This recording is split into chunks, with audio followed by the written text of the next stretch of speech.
如果客人去到一啲多燈位嘅地區，可以好好咁善用一下我哋 Auto Hold 嘅功能嘅。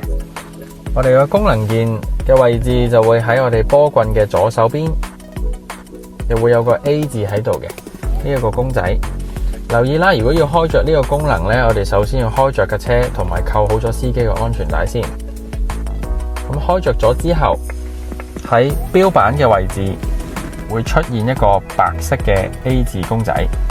喺呢個公仔出現咗嘅時候，就代表 Auto Hold 呢個功能就會處於一個待機嘅狀態。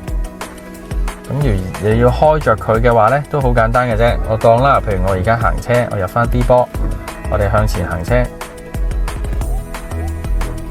當如果眼前有一個紅燈嘅燈位呢，我哋踩剎車，踩到停定嘅時候，頭先嘅 A 字公仔會變咗綠色，亦都係代表咗架車會自動幫你踩實呢個剎車嘅。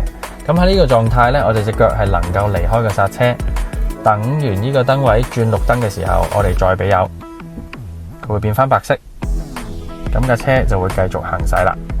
咁如此類推啦，去到下一個燈位，我哋又踩實個剎車，佢會變翻綠色，我哋隻腳又可以離開剎車。咁大家可以好好咁善用呢一個功能。如果有任何疑問，請立即聯絡售後團隊。